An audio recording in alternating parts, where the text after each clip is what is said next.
Приказните на мама Ана. Приказните на мама Ана се приказни за добра ноќ. Нивната намена е да действуваат приспивно и да им помагаат на децата побрзо и полесно да заспиваат. Важно предупредување. Не пуштајте ги приказните додека сте во возило, затоа што можат приспивно да влијаат и врз возачот. Ноќниот лет на Филимена. Што ќе ми читаш пред спиење, мамо? Ќе читаме една интересна приказна. Ноќниот лет на Филимена. Абра кабра каче, ајде со мене маче. Му рече Фи на незиното црно маче и тоа скокна пред неа на дршката од метлата. Во следниот миг тие веќе летнаа над волшебната шума. Тоа беше нивната вообичаена ноќна обиколка на волшебната шума. Одеа да ги посетат оние шумски жители што беа будни ноќе, а спиеа дење. Знаете кои се? Да? Не. Слушајте внимателно и ќе то знаете. Стариот був живееше во крошната на дабот. До него, на соседната бука, живееше едно бувовско семејство. Сите тие веќе беа станати и се подготвуваа за ноќта пред нив. Возрастните бувови требаше да одат во набавка, да обезбедат храна и други работи за домот, а малите бувчиња пак се упатуваа во бувовското училиште. Како? Не сте слушнале за бувовско училиште? Не е можно. Бувовските училишта се прочуени насекаде. Тамо се учи летање, укање, ловење и намигнување. Да, токму така. Бувовите беа добри пријатели на Фи. Па таа и незиното маче прво наминаа кај нив. А потоа се упатија кон едно посебно место, пештерата на лилјаците. Но што се случуваше таму? Лилјаците во тој миг подготвуваа нешто.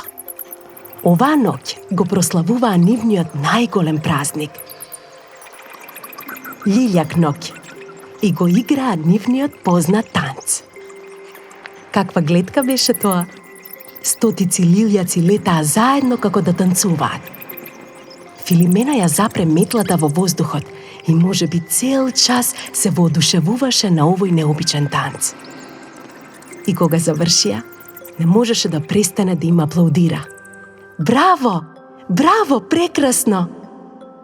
О, Филимена навистина долго се задржа. Веќе и нејзи доаѓаше времето за спиење, отие вештерките, особено малите вештерки, мора да спијат. Но, колку и да беше изморена, а веќе чувствуваше како и натежнуваат очите, Филимена мораше да посети уште едни мошне сладки ноќни жители на шумата. Малите сонливци. Што велите? Што велите? Не сте слушнале за сонливците? Зар е можно тоа? Сонливците се малечки сиви крзнести животинчиња. Малечки се како глувчињата и дури и личат на нив, но имаат долги сиви опашки. Кога ќе ги загледате поубаво, ќе сватите дека личат и на верверичките. А впрочем, тие си искачуваат и по дрвјата.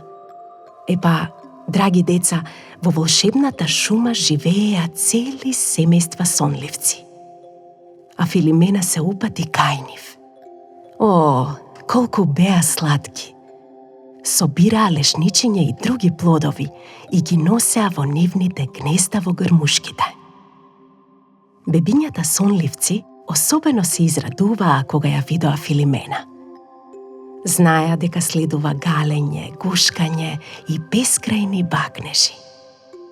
А кога месечината полека зајде зад хоризонтот и небото стана најтемно што може, па дури и ѕвездите го смирија нивното треперење, Филимена ги гушна сонливчињата уште еднаш и се качи на метлата.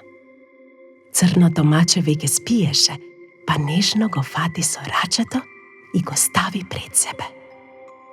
Дома, и шепна на метлата, а таа се крене и полека се упати кон длабочината на шумата, каде што беше сместена куќарката на Фи. А кога стигнаа дома, Фи го зеде мачето и заедно си легнаа во креветот. Ја спушти главата на меката перница и задоволно се насмевна. Навистина беше голема чест да ја чуваш и да се грижиш за шумата ноќе, кога речиси сите спие. Филимена можеше да спие мирно сега, бидејќи знаеше дека нејзината задача веќе ја презеде мајката Змеј, познатата заштитничка на шумата. Спијте мирно, шумски жители, а и ти, волшебна шумо. Промрмори Фи и заспа во истиот миг. А заспа и Биби. Добра ноќ на сите.